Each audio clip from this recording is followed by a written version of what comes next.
20절까지의 말씀 한 절씩 교독하시고 마지막 절은 함께 읽도록 하겠습니다. 야고보서 5장 17절입니다.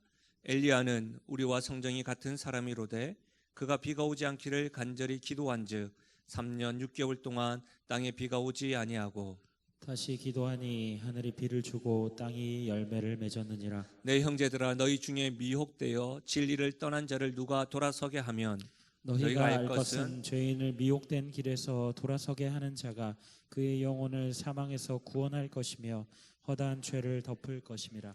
아멘. 전 본문의 말씀을 가지고 지금은 기도할 때라는 제목으로 말씀을 나누겠습니다. 여러분 영화 중에 킹스맨이라는 영화가 있습니다. 한번 포스를 한번 보시면요 기억나시는지 모르겠습니다. 이 첩보기관인 킹스맨 요원의 이 활약을 그리고 있는데 아마 지금까지 2편이 나온 걸로 알고 세 번째 시즌 3가 지금 제작 중이라고는 들었는데요.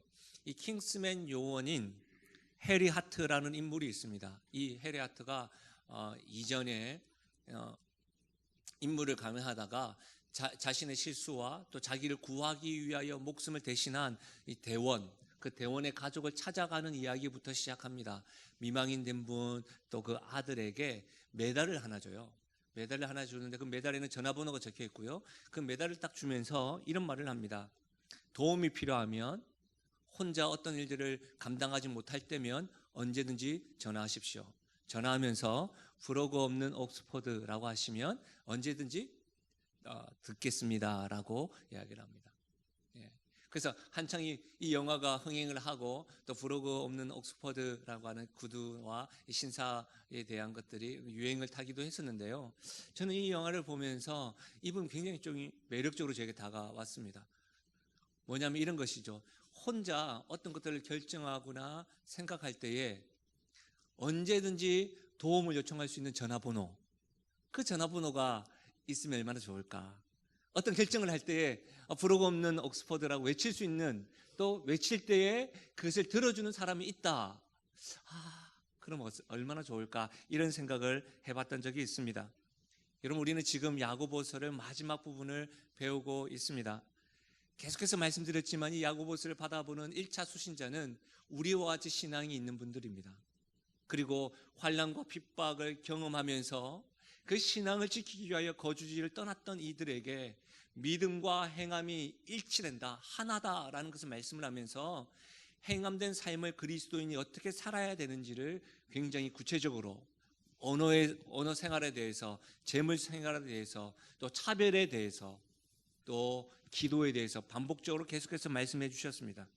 오늘도 마지막까지 하나님께서는 사도 야고보를 통해서 우리를 격려하는 말씀을 하시는데요, 우리에게도 언제든지 도움을 요청할 수 있는 전화번호가 있다. 바로 기도라는 것을 알려주고 있습니다. 특별히 오늘 저는 17절에서 18절 말씀을 중심으로 기도 응답의 확신에 대해서 좀 살펴보려고 합니다. 17절과 18절 말씀을 그런 관점으로 우리 다시 한 번 더 읽어보실까요? 17절과 18절입니다. 함께 읽겠습니다. 엘리야는 우리와 성정이 같은 사람이로되 그가 비가 오지 않기를 간절히 기도한즉 3년 6개월 동안 땅에 비가 오지 아니하고 하늘이 비를 주고 땅이 열매를 맺었느니라. 아멘. 여러분, 성경에서 죽음을 맛보지 않은 인물이 있다고 한다면 2명이 있습니다. 첫째는 에녹이고 둘째는 엘리야입니다. 이 엘리야는 다른 어떤 선지자들보다 하나님의 역사와 하나님의 을 체험하고 경험을 많이 한 사람입니다. 그런데 여러분, 어떻게 해서 어떤 사람은 소소하게 하나님을 경험하고 어떤 사람은 하나님의 역사를 매 순간마다 또 아주 큰 역사를 경험할 수 있었을까요? 엘리야에게는 왜 무엇이 특별했을까요? 이렇게 잠잠히 살펴보면 과연 엘리야가 정직했을까? 엘리야가 헌칠했을까? 엘리야가 다른 사람이 가지지 않았던 어떤 인격이 있었을까? 이렇게 고민을 하고 살펴보는데 성경은 뭐라고 이야기하냐면 엘리야는 우리와 성정이 같은 사람이다. 우리와 같다는 거예요. 우리와 다를 바가 없는 사람이다 라고 말하고 있습니다. 그렇다면 또 질문되죠. 우리와 같은 사람인데 도대체 그는 왜 그토록 많은 역사를 경험했을까요? 오늘 17절과 18절 말씀에 보면 한 가지 근거밖에 없습니다. 무슨 말입니까? 간절히 기도한즉, 이렇게만 설명합니다. 여러분, 간절하다라는 말은 어원적으로 모든 힘과 열정을 쏟았다. 간절히 기도했다는 말은 모든 열정과 힘을 무엇에요? 기도에 쏟았다라고 알 수가 있습니다. 그래서 어떤 사람들은 온 힘을 쏟은 엘리야의 모습, 어떤 모습요? 무릎과 무릎 사이에 얼굴을 이렇게 집어넣는 모습, 그 모습이 봐라, 엘리야 얼마나 간절하게 기도하느냐라고 말을 합니다. 그럴 수도 있겠습니다. 왜냐하면 제가 한번 해봤거든요. 무릎과 무릎 사이에 머리를 넣어봤어. 안 되더라고. 잘. 분명히 제가 말씀드리지만 여기에서 한 몇 명, 한 3명 정도는 집에 가서 꼭 해보실 거예요. 제가 가서 안 되네, 안 되는 걸 너무 무리하시면 허리 나갑니다. 굉장히 쉽지 않습니다. 그러니까 사실은 무릎과 무릎 사이에 얼굴을 집어넣는 그 모습을 보고 봐라, 간절히 기도하는 모습 아니냐. 반대로 어떤 분들은 양반다리로 기도하는 모습을 보면서 기도를 저 따위로 한다는 식으로 생각하는 분들도 있을 것 같습니다. 여러분, 우리가 신앙 고백을 사도신경으로 고백할 때도 여러분, 사랑의 고백을 누가 눈을 감고 합니까? 실제로 사도신경은 눈 뜨고 하셔도 됩니다. 심지어는 제가 축도를 할 때 하나님의 축복을 받겠습니다라고 하는 건 제가 축복의 대상자, 축복을 주는 근거가 아니고 하나님의 축복을 대언하는 자이기 때문에 하나님의 축복을 받겠습니다라고 할 때는 여러분이 하나님의 축복을 눈으로 뜨면서 보셔도 됩니다. 전혀 문제가 없습니다. 근데 어쨌든 여러분, 무릎과 무릎 사이에 머리를 넣는 그 모습 봐라. 근데 많은 신학자들은 그와 같은 기도의 모습은 유대인의 기도의 모습이다라고 말하기도 합니다. 심지어 기도를 들으시는 분 앞에서 겸손한 자세를 취하는 것은 당연한 것이 아닌가, 그것은 간절한 모습이 아니다라고 말을 합니다.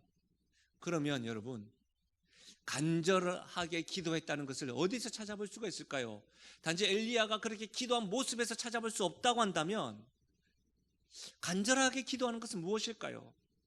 언제든지 우리에게도 도움을 요청할 수 있는 전화번호와 같은 기도가, 이 기도에 대한 응답이 간절함에 달려있다고 한다면, 간절한 기도에 대해서 바르게 이해할 때 우리 역시도 엘리야가 경험했던 그 하나님의 역사와 하나님의 응답을 경험할 수 있는 것 아닐까요?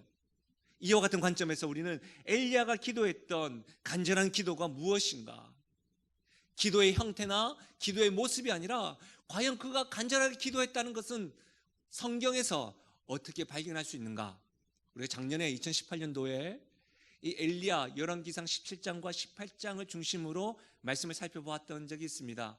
오늘 이 시간에는 야고보서 이 말씀과 함께 엘리야가 기도하고 있는 열왕기상 17장, 특별히 18장으로 우리가 여행을 하면서 간절히 기도하는 것이 어떤 것인지 두 가지를 살펴보도록 하겠습니다. 첫 번째로, 간절히 기도하며 응답받는 엘리야의 기도는 하나님의 말씀에 따라 구하는 기도입니다.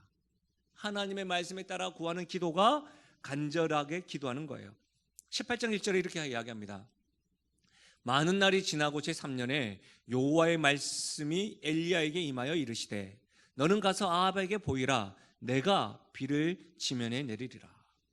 하나님께서는 수년 동안 우상 숭배를 하고 하나님 앞에 범죄하였던 아합에게 경고하기 위하여 그 땅에 비와 이슬을 내리지 아니하셨습니다. 그런 하나님께서 오늘 말씀해 보니까 엘리야에게 뭐라고 해요? 내가 비를 지면에 내리라, 이렇게 말씀하고 있는 거예요. 지금 엘리야는 하나님의 말씀에 따라 간절하게 구하고 있는 겁니다. 지금 메마른 땅에 비를 달라고 기도하고 있지만 엘리야는 단지 비가 필요하기 때문에 비만을 요구하는 것이 아니라 하나님 약속하셨잖아요. 내가 비를 내리리라. 그 약속의 말씀에 근거를 두고 기도하고 있는 것이죠. 사랑하는 여러분, 엘리야의 기도는 이미 약속하신 하나의 말씀에 근거합니다. 그렇다고 한다면 그가 무릎과 무릎 사이에 머리를 딱 두고 어떤 내용으로 기도했을까요? 나와 있지는데 어떻게 알아요? 이런 눈빛인데 여러분 한번 상상해 보세요.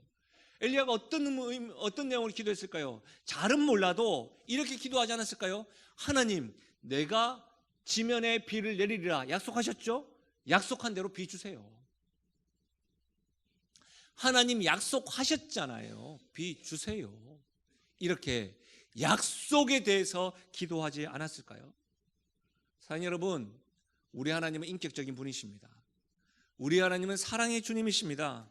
우리 하나님 약속하신 것을 가지고 부르짖는 기도를 하나님은 외면할 수 없는 분이십니다. 믿으십니까? 그렇습니다. 약속을 붙잡고 기도할 때 그 기도가 간절한 기도고 하나님은 그 약속에 반응하셔서 반드시 응답하심을 믿으시길 바랍니다. 여러분, 저는 자녀를 양육하면서 한 번쯤 다 경험하셨죠? 이전 세대와 요즘 세대가 좀 다른 건 요즘 세대 자녀들과 부모들이 다투는 많은 이유가 있겠지만 스마트폰, 이것 때문에 얼마나 많이 싸우는지 몰라요. 스마트폰만 보고 있는 그 모습이 꼴 보기가 싫어요. 그래서 거실에 여러분 TV도 치웁니다. 우리 아이가 스마트폰을 보기보다는 책을 보길 원하는 마음에 거실에 책장으로 다 도배합니다. 그래도 부모의 바람과는 달리 그 아이는 열심히 스마트폰만 봅니다. 그럼 어때요? 너무 화가 나니까 어떤 때는요 버럭 소리 지르기도 하고요. 어떤 때는요 스마트폰이 깨지지 않도록 바닥이나 이불에 집어 던지기도 하고요. 심지어는요 망치로 부순다 이렇게 하기도 해요. 얼마나 그것 때문에 왜 내 것을 부수냐고. 그러면 부모님도 그렇게 합니다. 내가 사줬잖냐고. 그렇게 하면서 막 얼마나 많은지 모릅니다. 사실 저도 그랬어요. 저도 이렇게 이야기하면 안 사주면 되지 않느냐라고 이야기하시는 분들이 이쪽에서 들렸어요. 저도 그랬어요. 제 큰아이는 학교에서 가장 늦게 스마트폰을 구입했어요. 왜? 선생님이 전화 왔더라고요. 학습을 해야 되는데 그 아이만 없으니까 구입을 하라고. 얼마나. 그래서 약속을 하고 했는데 안 돼. 요즘 어떠냐고요? 요즘에도 변함없이 스마트폰을 많이 봅니다. 근데요 이전과는 다르게 우리가 그것 때문에 스트레스를 받지 않습니다. 왜냐하면 이전에 그렇게 스마트폰을 볼 때마다 꼴 보기 싫었는데 제 앞에서 봅니다. 심지어는 와이파이 번호가 뭐야? 이렇게 묻기도 합니다. 그런데 제 마음 평안이 있습니다. 약속을 했거든요. 시간을 정했어요. 그 시간이 오버가 되면 휴대폰을 못 쓰게 돼 있어요. 본인도 그 시간 약속됐으면 그 시간은 마음대로 쓰는 거예요. 막 쓰다가 휴대폰 꺼져. 이거 왜 그래요? 이렇게 말 안 해. 갑자기 그런 기능이 있어요. 나중에 오시면 알려드리겠습니다. 있어요. 그걸 약속을 했어요. 약속. 그러니까 아이도 마음껏 편하게 쓰고 정말 써야 될 때가 있다고 한다면 저에게 또 요청을 하고, 그래서 이제는 그 부분에 대해서 그렇게 크게 스트레스 받지 않습니다. 왠지 아십니까? 여전히 제 마음에는 사실은 부모로서 마음에 확 들진 않지만 불편하진 않습니다. 약속을 하고 그 약속을 서로가 이행하고 있기 때문입니다. 성도 여러분, 그거 아십니까? 성경에 하나님께서 우리에게 수많은 약속을 하셨습니다. 하나님께서 약속하셨으니 약속대로 이루소서라고 우리가 구하면요 하나님께서 이렇게 반응하실 겁니다. 그런데 성경에는 그 하나님 약속을 알고 그렇게 구하고 간절히 기도한 인물들이 많습니다. 우리가 배웠던 느헤미야가 있는데요, 대표적으로 느헤미야 기도를 한번 들어보시겠습니까? 느헤미야 1장에 보시면 내가 이 말을 듣고 앉아서 울고 수일 동안 슬퍼하며 하늘의 하나님 앞에 금식하며 기도하여 포로로 귀환했던 이스라엘 백성의 성벽이 다 무너지고 소화하고 했던 이야기를 들으니까 멀리 이방에 있는 수상궁에 있는 느헤미야가 슬펐던 거예요. 그러면서 기도합니다. 하늘의 하나님 여호와 크고 두려우신 하나님이여, 주를 사랑하고 주의 계명을 지키는 자에게는 긍휼을 베푸시는 주여 간구하나이다. 옛적에 주께서 주의 종 모세에게 명령하여 이르시되 만일 너희가 범죄하면 내가 너희를 여러 나라 가운데 흩을 것이요 만일 내게로 돌아와 내 계명을 지켜 행하면 너희 쫓긴 자가 하늘 끝에 있을지라도 내가 거기서부터 그들을 모아 내 이름을 두려고 택한 곳에 돌아오게 하리라 하신 말씀을 이제 청하건대 기억하옵소서. 느헤미야가 지금 기도하는 것은 무엇입니까? 하나님의 약속하셨지요. 그거 지금 기억해 주세요. 그거 들어주세요라고 기도하는 겁니다.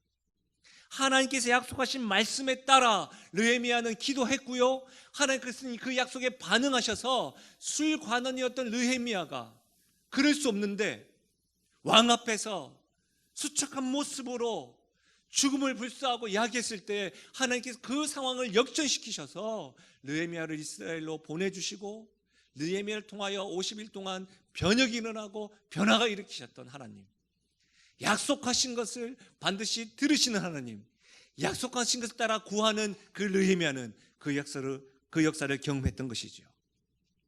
사랑하는 여러분, 그렇다고 한다면 좀 더 구체적으로 하나님 약속을 붙들고 기도한다는 것이 과연 어떤 의미가 있는 것일까요? 그것은 하나님을 기쁘시게 하는 기도를 한다는 뜻입니다. 하나님의 약속은 하나님의 뜻이지요. 하나님의 계획이죠. 하나님의 생각이죠.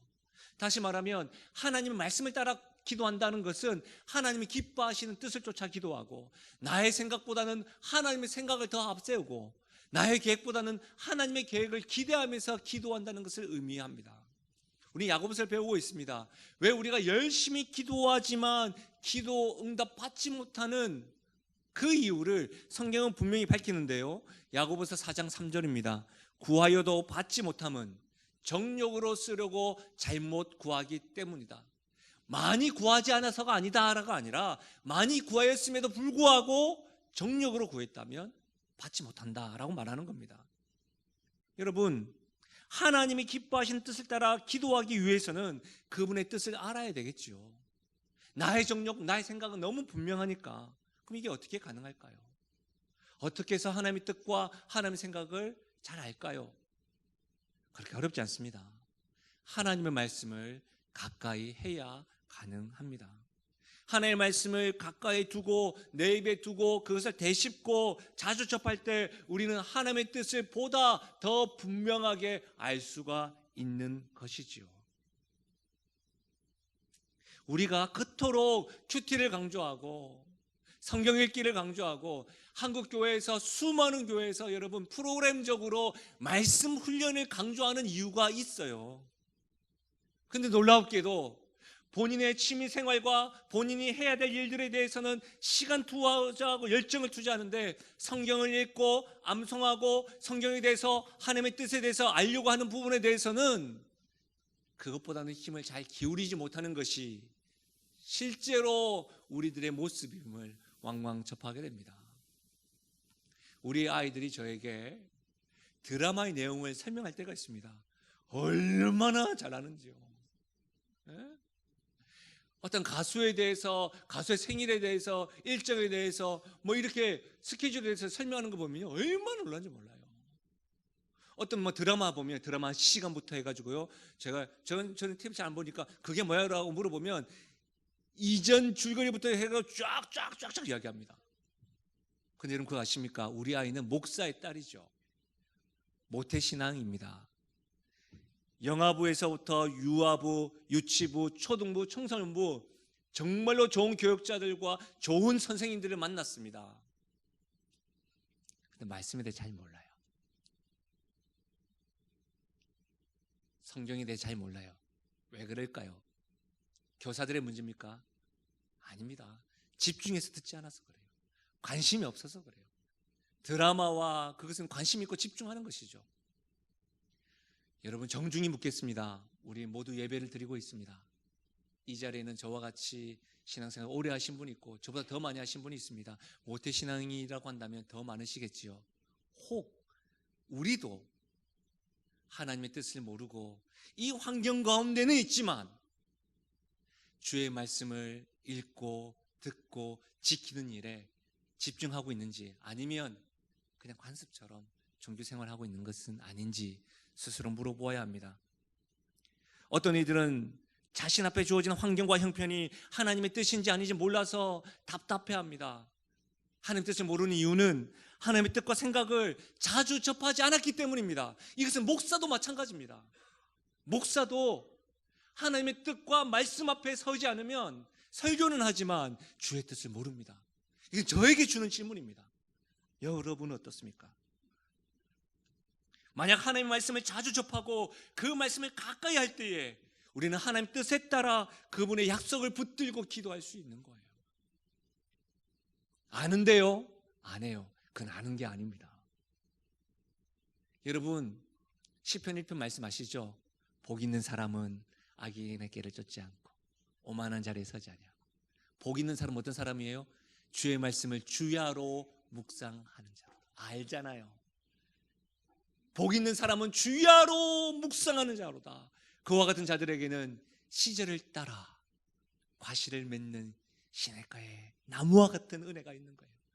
때를 따라 시절을 따라 허락하시는 열매를 어떤 사람에게 주의 말씀을 따라 묵상하는 자에게, 아는 자에게.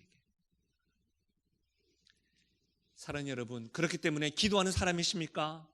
말씀의 사람입니다. 기도하는 사람이라고 한다면 말씀의 사람일 수밖에 없어요. 말씀을 아는 사람이십니까? 기도할 수밖에 없다는 사실입니다. 그러나 본인이 기도한다고 이야기하고 내 주변에 목사들 많아요. 우리 집안이 목사 집안이에요. 이렇게 말해도, 내가 신앙생활을 오래 했습니다 라고 말해도 말씀에 근거를 두지 않거나 말씀을 경히 여기거나 자신의 삶에 하나님의 뜻에 소홀히 여긴다고 한다면 그는 말씀의 사람도 아니요 기도의 사람도 아닙니다. 속지 마십시오. 그의 입에 속지 마십시오. 그들의 감정에 속지 마십시오. 여러분 스스로도 속지 마십시오. 저도 속으면 안 되는 거예요. 사랑하는 여러분, 간절히 기도함으로 하나님의 응답을 경험하기 원하십니까? 하나님의 말씀을 따라 구하십시오. 여러분의 일상생활 가운데서도 주의 말씀이 내 발의 등이요 내 길의 빛이니이다. 그 말씀을 듣고 또 읽고 그것을 지켜 행하기를 힘쓰십시오. 말씀을 듣고 자녀들 때문에 예배에 집중 못하셨습니까? 그리고 그냥 끝내시면 안 됩니다. 말씀을 듣고 여러분 개인적인 사정으로 인하여 집중하지 못하셨습니까? 예배 자리에 있지만 여러분의 여러 가지 감정들과 피곤함으로 인하여 여러분 혹 말씀과 예배의 은혜를 놓치셨습니까? 그렇게 끝내시면 안 됩니다. 오늘 주일 저녁이라도 월요일부터라도 다시금 말씀을 듣기를 힘쓰셔야 됩니다. 그때 하나님의 말씀을 알게 되는 거예요. 하나님의 생각을 알게 되는 거예요. 하나님의 말씀을 따라 간절히 기도할 수 있는 거예요. 간절히 기도할 때 하나님의 응답이 있는 줄로 믿습니다. 두 번째로, 간절히 기도하여 응답받는 엘리야의 기도는 구하며 기대하는 기도입니다. 구하며 기대하는 기도입니다. 여러분 43절 말씀에 보면 그의 사환에게 이르되 올라가 바다 쪽을 바라보라. 그가 올라가 바라보고 말하되 아무것도 없나이다. 이르되 7번까지 다시 가라. 7번까지 다시 가라. 엘리야는 그의 사환에게 바다편에 한번 봐봐. 안 보여요. 다시 가라. 7번까지 가라 라는 말은 계속 가라, 보일 때까지, 이 말입니다. 여러분 이 말은 무슨 말일까요? 오기입니까? 아닙니다. 내가 지면에 비를 주겠다라고 하는 약속을 붙잡고 기도하는 간절한 기도는 기대감을 가지게 됩니다. 왜요? 하나님은 약속을 지키시는 분이니까 다시 가라. 안 보이는데요, 분명히 하나님은 신실하시나 다시 가라. 기대를 하고 있는 거예요. 사랑하는 여러분, 기도하시면서 신앙생활 하시면서 일상생활이 너무너무 힘겨우셔가지고 혹여라도 힘겨우셔서 몰라서가 아니라 힘들어요 하실 수 있습니다. 그러나 그 가운데 여러분 믿음을 공격받을 수도 있지만 기대에 대한 씨는 절대로 버리지 마셔야 됩니다. 하나님에 대한 기대만큼은 버리지 마셔야 됩니다. 사람에 대한 기대를 두고 실족할 수 있습니다. 그러나 하나님에 대해서는 실망하시면 안 됩니다. 주변에 교회에 대한 실망으로 교회를 떠난 많은 청년들과 성도들을 만나봅니다. 그럴 때 보면 저 역시도 어떤 때는요, 교회에 대한 이야기, 성도에 대한 이야기를 들으면 어떤 말을 못 해줘요. 그냥 울어요. 그런데 뻔히 아는 이야기인데 그래도 하나님이 계시잖아 라고 말해요. 여러분 우리 실망할 수 있습니다. 그러나 하나님에 대한 기대만큼은 여러분이 놓치지 않기를 주의 이름으로 부탁드립니다. 여러분 엘리야뿐만 아닙니다. 아브람도 그랬습니다. 창세기 19장에 보면 아브라함이 그 아침에 일찍이 일어나 여호와 앞에 서 있던 곳에 이르러 소돔과 고모라와 그 온 지역을 향하여 눈을 들어 연기가 옹기가마에 연기같이 치솟음을 보았더라. 창세기 18장에 보면 하나님께서 아브라함에게 뜻을 보여주십니다. 그 뜻을 안 아브라함은 가만히 있을 수 없죠. 소돔과 고모라 성을 위해서 기도합니다. 의인 50명이 있으면 어떻게 하시겠습니까, 하나님? 45명은요, 40명은요, 30명은요, 20명은요. 티끌 같은 제가 다시 한 번 더 하나님께 구합니다. 10명이 있다고 한다면 소돔과 고모라 성 어떻게 하시겠습니까? 하나님 용서하십니다. 19장이죠. 18장 때 그렇게 기도하고 난 다음에 어떻게 되었습니까? 아침에 일찍이 일어나 자신이 기도한 그 자리에 아침에 가서 바라봅니다. 왜요? 하나님을 믿고 기도하고 간절히 기도한 그가 기대감을 가지고 그 자리에 간 거예요. 기대감을 가지고. 사랑하는 여러분, 복음서에 보면 예수님께서 공생애 하시면서 가르치시고 전파하시고 치유하시는 일들이 많으셨습니다. 새벽부터 저녁 늦은 시간까지 병자들, 귀신 들린 자들, 상한 자들 자유케 하셨습니다. 근데 그거 아십니까? 복음서에서 예수님께서 기적을 행치 아니하신 곳이 있습니다. 고향 나사렛이었습니다. 왜요? 그 고향에 있는 사람들이 예수님을 믿지 않았기 때문입니다. 다시 말하면 예수님에 대한 어떤 기대도 가지지 않았기 때문입니다. 기대가 없는 곳에서는 주님이 일하지 않는다는 사실입니다. 사랑하는 여러분, 저는 오늘 정중하게 여러분에게 묻겠습니다. 오늘 이 예배 가운데 실존하시고 살아계신 성령 하나님께서 여러분 각자에게 말씀하시고 역사하실 것을 기대하십니까? 기대가 없는 분들이라고 한다면 죄송하지만 하나님 역사하지 않습니다. 여러분 가정에 2019년도에도 인도하셨지만 2020년도에도 우리 하나님께서 여호와 이레로 역사하실 것이라고 하는 기대가 있으십니까? 여러분의 직장에 어떤 기대를 가지고 임하고 있으십니까? 우리 영신교회에 대한 어떤 기대를 가지고 있으십니까? 주님께서는 기대가 없는 곳에서는 일하지 않는다는 사실을 또 명심하십시오. 너무 놀라운 것은 이사야 30장 18절입니다. 보십시오. 그러나 여호와께서 기다리시나니 이는 너에게 은혜를 베풀려 하시며 일어나시리니 이는 너희를 긍휼히 여기려 하심이라. 대저 여호와는 정의의 하나님이시라. 그를 기다리는 자마다 복이 있도다. 하나님께서 왜 기다리십니까? 왜 일어나십니까? 너희에게 은혜를 베풀려 하시며 너희에게 긍휼을 베풀기 위함이다. 하나님께서 우리에게 은혜를 베풀기 위하여 긍휼을 베푸시기 위하여 일어나시고 기다리시는데 정작 우리가 하나님을 기다리지 않고 사모하고 있지 않은지요. 그를 기다리는 자마다 복이 있도다 하시는데 말입니다. 사랑하는 여러분, 구하며 기도하십시오. 구하며 기대하며 나아가십시오. 여러분의 삶의 고백이 하나님으로 인하여 기대감이 충만하시기를 주의 이름으로 축원드립니다. 열왕기상 18장을 계속 한번 볼까요? 7번째 이르러서는 그가 말하되 바다에서 사람의 손만한 작은 구름이 일어나나이다. 이르되 올라가 아합에게 말하기를 비에 막히지 아니하도록 마차를 갖추고 내려가소서 하니 조금 후에 구름과 바람이 일어나서 하늘이 캄캄해지며 큰 비가 내리는지라. 아합이 마차를 타고 이스라엘로 가니 여호와의 능력이 엘리야에게 임하매 그가 허리를 동이고 이스라엘로 들어가는 곳까지 아합 앞에서 달려갔더라. 놀랍지 않습니까? 사원에게 말하고 구름을 살펴서 사원에게 얘기합니다. 손바닥만한 구름이 보입니다라고 하니까 엘리야가 하는 소리가 뭡니까? 벌떡 일어납니다. 아합에게 내려가세요. 비 옵니다. 비에 젖지 않게 준비하세요. 아직 비가 안 왔어요. 저기 손바닥만한 구름이 오는데 아합 내려가세요. 멋지지 않습니까? 저도 이래서 봤으면 좋겠어요. 여러분, 이 말이 무슨 말이에요? 손바닥만한 구름을 보고 엘리야는 이미 하나님께서 자신의 기도에 응답하셨다는 확신을 가졌습니다. 믿음이죠. 기대감을 가진 대로 역사했다는 것을 알고 있는 것이죠. 왜 그렇습니까? 하나님이 들으셨다는 확신이 있었던 거예요.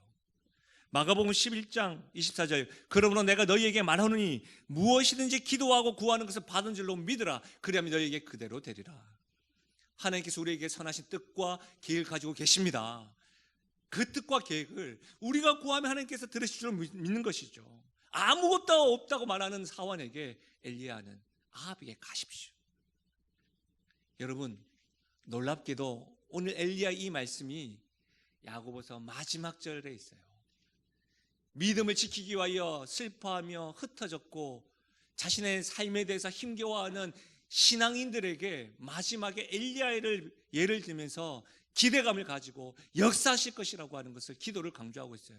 그런데 야고보서 1장에서도 어떻게 시작하는지 아십니까? 1장 6절과 7절. 오직 믿음으로 구하고 조금도 의심하지 말라. 의심하는 자는 마치 바람에 밀려 요동하는 바닷물개 같으니 이런 사람은 무엇이든지 죽게 얻기를 생각하지 말라. 의심하지 말고 구하라. 그리고 계속해서 말씀하죠. 후히 주시고 꾸짖지 아니하시는 하나님께 구하라. 처음에도 마지막에도 하나님에 대한 신뢰를 가지고 의심하지 말고 기대감을 가지고 구하라고 강조하고 있는 거예요. 여러분, 이런 말씀은 성경에 너무나 많습니다. 왜 그럴까요? 하나님께서 약속하시는 것이죠.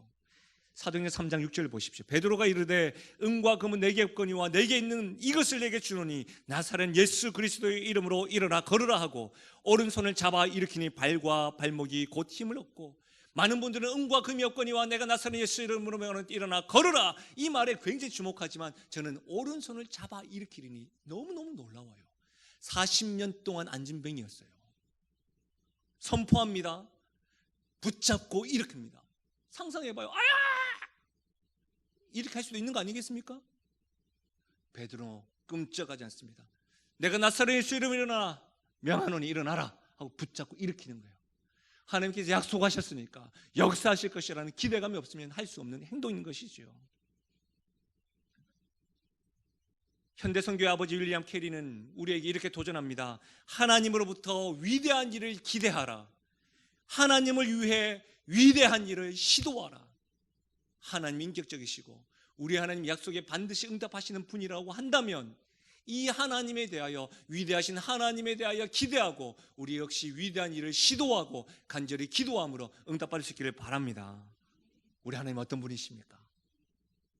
너무나도 자주 들으시는 말씀, 독생자 아들도 아끼지 아니하신 하나님, 우리를 끔찍히 사랑하시는 하나님, 우리가 죄인되었을 때뿐만 아니라 연약했을 때뿐만 아니라 우리를 창세전부터 선택하시고 택하셔서 사랑하신 그 하나님께서 우리에게 무엇을 아끼시겠습니까? 엘리야는 단순히 하나님 비 내리시기로 약속해 주셨죠? 비 주세요라고 기도했는데 말씀에 가만히 보면 큰 비를 주셨습니다. 우리의 온갖 구하는 것이나 생각하는 것에 넘치도록 응답하시는 이 하나님이 바로 우리의 하나님임을 믿습니다. 말씀을 마무리하겠습니다. 내면 세계 치유라는 책이 있습니다. 그 책에 보니까 거절에 대한 자아상 형성에 대해서 이렇게 설명해 놓았더라고요.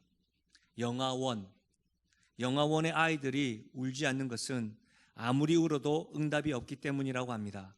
아무리 울어도 반응이 없으니까 아예 울기를 포기해 버린다는 것입니다. 이런 아이들의 마음속에는 기도해봐야 무슨 소용이야? 이루어지지도 않는 걸이라는 자아상의 바탕이 형성됩니다. 이런 자아상을 가진 아이들은 자라서도 응답받는 기도를 할 수가 없습니다. 기도해도 들어주지 않을 거라는 자아상에 지배당하는 까닭입니다. 이런 바탕은 다시 세상은 믿을 수 없는 곳이야, 내가 아무리 발버둥 쳐도 세상은 나를 신뢰하거나 인정해주지 않아 라는 부정적인 사고방식으로 발전하게 됩니다. 영아들에게는 때로는 우리 역시도 홀로 있을 때에, 가깝게 여겼던 사람들이 등 돌렸을 때에, 도움의 요청을 고민해서 손 내밀었는데 거절당했을 때에 우리 역시도 어쩌면 고아처럼 여길 때도 있습니다. 그러나 여러분, 분명한 것은 우리는 고아가 아닙니다. 우리에게는 구하면 들으시고 찾으면 만나주시는 분이 있습니다. 지금 우리가 기도할 때입니다. 어제 저녁 늦은 시간 말씀을 전하는데 한 권사님에게 전화가 왔습니다. 사랑하는 사위가 사고를 당해서 병원에 누워 있는데 제가 이 상황 때 무엇을 해야 됩니까? 어떻게 해야 될지 모르겠습니다. 늦은 시간인 줄 알고 목사님 말씀 준비한 줄 알고 있음에도 불구하고 제가 어떻게 해야 됩니까?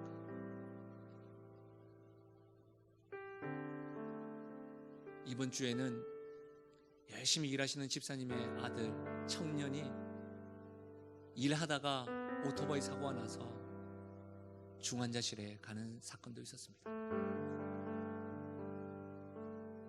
눈 뜨지 않는다는 것들. 중환자실에 있으니까 면회 시간은 정해져 있고 일은 해야 되고, 그 부모의 마음이 느껴져서 얼마나 아팠는지 모릅니다. 그때 중부기도 팀에서 카톡이 올립니다. 함께 기도합시다. 같이 기도했습니다. 그 청년은 잠시 눈을 떴다고 합니다.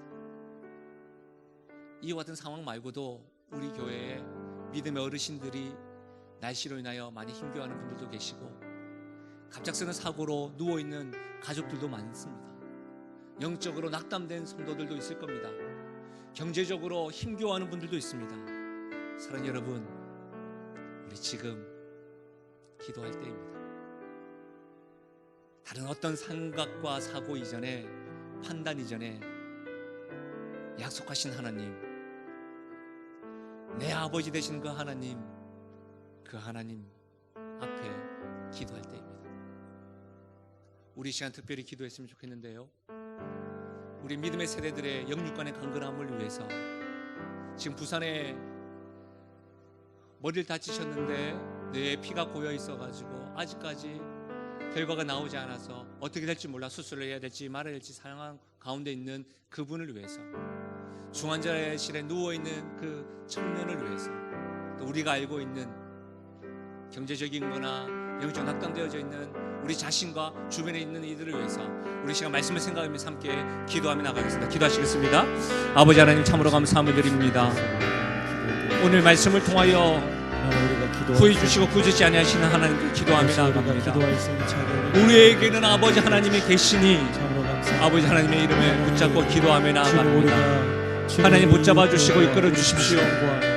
기도할 수 있는데 걱정만 하고 실망만 하고 염려만 하고 방황만 하는 것이 아니라 내 아버지 하나님이 계시니, 찾으면 만나주시는 분이 계시니 우리가 입을 열어 기도하며 나갈 수 있도록 도와주옵소서. 부산에서 사고가 난 사랑하는 그 아들을 붙잡아 주시고 그 모든 상황 가운데 간섭해 주시고 만져주시고 직접 찾아가 주셔서 안수해 주시고 도울 자를 하나님 아버지 이렇게 세워주시길 원합니다.